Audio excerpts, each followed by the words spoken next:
धरती पर जीवन के अस्तित्व को बनाए रखने के लिए जल का संरक्षण और बचाव बेहद जरूरी होता है, क्योंकि बिना जल के जीवन संभव नहीं है। जल को संरक्षित करने का कुछ ऐसा ही एक अद्भुत प्रयास राजस्थान के डूंगरपुर निवासी आशीष पांडा ने किया है। पेशे से सिविल इंजीनियर आशीष का घर 5300 स्क्वायर फीट तक फैला है, जिसमें से 2300 स्क्वायर फीट पर उन्होंने अपना घर बनाया है, जबकि 3000 स्क्वायर फीट में 5000 के करीब पेड़ पौधे लगाए हैं। तो इससे आप आसानी से अंदाजा लगा सकते हैं कि आशीष के घर में पानी की अच्छी उपलब्धता है। आशीष ने पानी को संरक्षित करने के लिए एक वाटर हार्वेस्टिंग सिस्टम बनाया है, जिससे बारिश का पानी संरक्षित होता ही है, साथ ही ग्राउंड वाटर का लेवल भी बढ़ता है। आशीष ने अपने घर में 45,000 लीटर का एक बड़ा टैंक, 7 और 5,000 लीटर के 2 टैंक बनाए हैं, जिसमें से 45,000 लीटर वाले टैंक से बारिश का पानी संरक्षित किया जाता है, जबकि 5,000 लीटर के टैंक का प्रयोग पेड़ पौधों को पानी देने के लिए होता है और 7,000 लीटर वाला टैंक ग्राउंड वाटर को रिचार्ज करता है। छत से जो गटर से पाइप उतर रहा है, उससे फिर चेंबर में गिर के उसके बाद इस टांके में ये पानी भरता है। तो अभी ये टांका हमारा पूरा भरा हुआ है। करीबन इसकी क्षमता 45,000 लीटर है, जो 3 साल तक अगर 4-5 लोगों के परिवार के लिए मतलब काफ़ी है। और हमारे केस में 1 साल और 1-2 महीने का इमरजेंसी सप्लाई का पानी है। इसमें हमने मोटर डाल रखी है, सबमर्सिबल मोटर, और इसके लिए एक अलग टंकी ओवरहेड टैंक है 500 लीटर के ऊपर। और उस ओवरहेड टैंक को हमने नीचे वाले किचन में और ऊपर वाले किचन के एक नल को जोड़ दिया है। और जो दूसरा नल है, वो जो नल का पानी है धोने के लिए और बर्तन वगैरह के लिए वो यूज़ करते हैं। और जो ये वाला नल है बारिश के पानी के टांके का, वो हम रसोई में और पीने के लिए लेते हैं। तो हमें ये टांका अगर भर जाए, उसके बाद इसको खोलने की ज़रूरत नहीं पड़ती है अगले बारिश तक।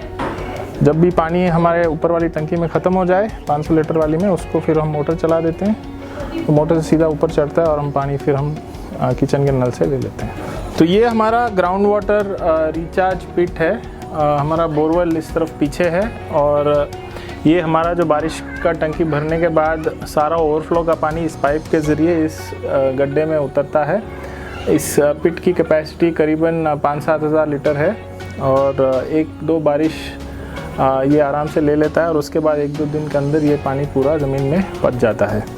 तो ये अंदर से कच्चा है चारों तरफ से, और जो नीचे का बेस है, ऊपर का करीबन 1.5-2 फीट जो ढीली मिट्टी थी उसकी हमने चुनाई कर रखी है, ताकि वो मिट्टी गिरे नहीं, और बाकी का सारा जो पोर्शन है वो कच्चा है।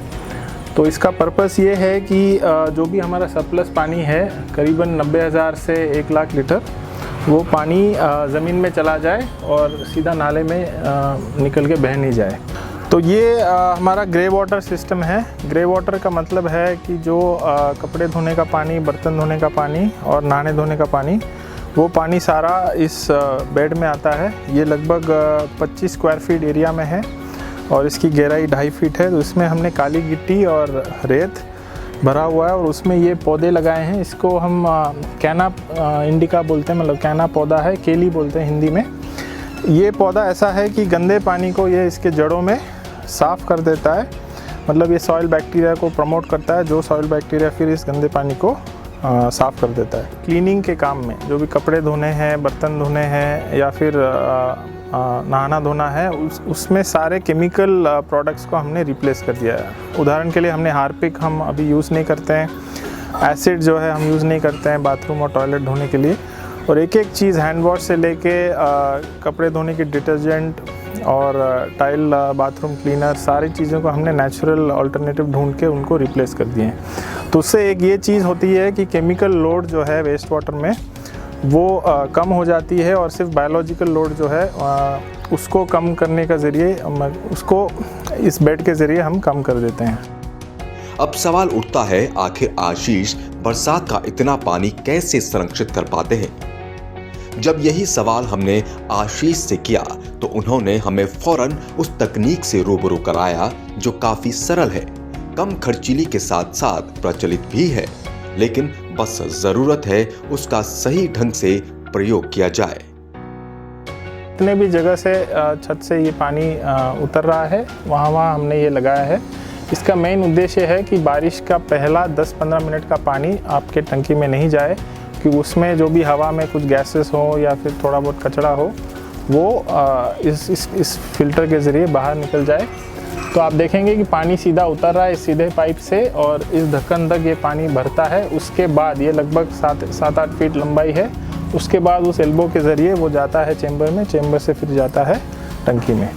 तो हर बारिश के बाद फिर हम इस ढक्कन को खोल देते हैं और जो भी पानी भरा हुआ है वो फिर गिर जाता है और वापस अगली बारिश के लिए वो तैयार हो जाता है ना। तो इसके साथ थोड़ा बहुत जो भी मिट्टी विट्टी है वो इस फर्स्ट फ्लश के ज़रिए बाहर गिर जाता है।